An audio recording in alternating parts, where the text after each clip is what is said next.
तम मनरे भी केबे न केबे प्रश्न तो आसीथिबो जदि पृथ्वी को नॉनस्टॉप दिन राति खोला जाए ताहले केते गभीर बाहरिबो। आउ गुटी प्रश्न भी समस्त मनरे थाए कि माटीर पूरा तले कौन अछि, सतरे माटी तले नरक नाही तो। आज आम एही भिडियो रे एही सब प्रश्नर उत्तर विषय रे आलोचना करिबा। सेतिपय भिडियो रे आगो को बढ़िबा पूर्व प्रथमे भिडियोटी को लाइक करबा सहित चैनल को सब्सक्राइब करि दियो, जहा द्वारा प्रतिदिन एमिति नुआ नुआ कथा शिखिबा को पाइबो। तमे तो जानिथिबो आमे पृथ्वीर उपर भागरे बसवास करंती, हेले उपर भागरु पृथ्वीर मध्य भाग पर्यंत दूरता हैला 6500 किलोमीटर। पृथ्वी केते गुड़िए स्तर द्वारा गठित होईची। गोटे पियाज को अधा काटिला परे जेमिति देखा जाए ठीक सेमिति आम पृथ्वीर सबु स्तर भी गोटे परे गोटे रहिची।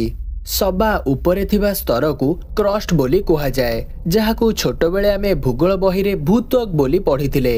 एक्चुअली त्वक माने हैला चर्म। आम मनीष शरीर को जेमिति चर्म ढांकी रखिची ठीक सेमिति भूत्वक पृथ्वी को ढांकी रखिची। पृथ्वीर जेतिकी भी स्तर अछि समस्त ठारू एही स्तरटी बहुत पतला स्तर, किंतु एइटा सबु स्तर ठारू कठिन, जोटा कि उपरु प्राय 50 रु 60 किलोमीटर पर्यंत तळकू अछि। तमे जानिकी आश्चर्य हेबो 1970 मसीहारे जेतेबेले सबु देश मानक भितरे गोटे प्रतियोगिता करा जायतिला कि पृथ्वी भितरे कौन अछि एटा जानिबा पई, सेतेबेले रशियार किछि भूवैज्ञानिक माने गोटे बहुत बड़ गात खोलिबा आरंभ करिथिले। हेले मात्र 12 किलोमीटर पर्यंत गात खोलिबा परे सेठाकार तापमात्रा 200 डिग्री सेल्सियस पर्यंत पहुंची जायतिला, जोथि पई अत्यधिक तापमात्रा जोगु सेतिकी बाट पर्यंत जायथिबा ड्रिल मेसिन तरळिबा को लागिला, जोथि पई सेही एक्सपेरिमेंट को सेठी ही बंद कर दिया जायतिला। सेमिति देखिबा को गले पृथ्वीर मध्य भागरे पहुंचीबाटा पूरा असंभव, किंतु जदि प्राय 60 किलोमीटर पर्यंत गात खोला जिवो ताहेले आमे पृथ्वीर सेकेंड लेयर रे पहुंची जिबा, जाहाकू मैंटेल बोली कहा जाए, जाहाकू छोट बेले आमे मध्य मंडल बोली पढ़िथिले। हेले तमे जानिकी आश्चर्य हेबो एही स्तरटी पाखापाखी 2900 किलोमीटर पर्यंत अछि। सेही स्तरर तापमात्रा भी 4000 डिग्री सेल्सियस थिबार जणा पड़िछि। हेले सेठी जहा भी सब मटेरियल रहिछि सेगुडा प्राय किछि तरल आउ किछि अर्ध तरल अवस्था रे रहिथाए, जाहाकू मैग्मा कहा जाए।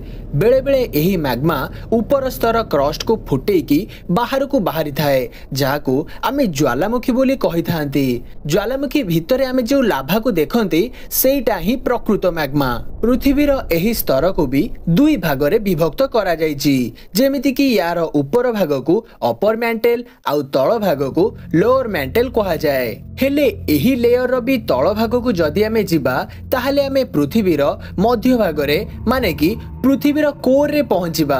एही स्तर को भी दुई भागरे विभक्त करा जायछि, जेमिति कि एहार ऊपर भाग को आउटर कोर आउ तळ भाग को इनर कोर बोली कहा जाए। आउटर कोर रो टेम्परेचर पाखापाखी 4500 डिग्री सेल्सियस थिबार जणा पड़िछि। एही स्तरटी लिक्विड आयरन रे तयारी होईछि। आउ जदि आमे इनर कोर विषय रे कथा हेबा ताहाले जानि रखंतु इनर कोर 1200 किलोमीटर पर्यंत रहिछि। आउ सेही स्तरटी सॉलिड आयरन रे तयारी हेछि।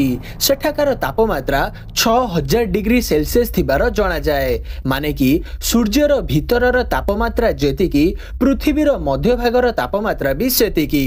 हेले एबे तमे भाबुथिबो पृथ्वी भितर को तो केही भी जाई नाहंती, हेले एही सब जिंस पृथ्वी भितरे अछि बोली मु केमिति जानिली? मु कोन निजे जाई कि देखिथिल ना कोन? ना ना, कथा एक्चुअली सेमिति नुह। देखो पृथ्वी भितरे कोन रहिछि ताकू जानिबा पई साइंटिस्ट माने सिस्मिक वेव रो सहाय्य नै थांती।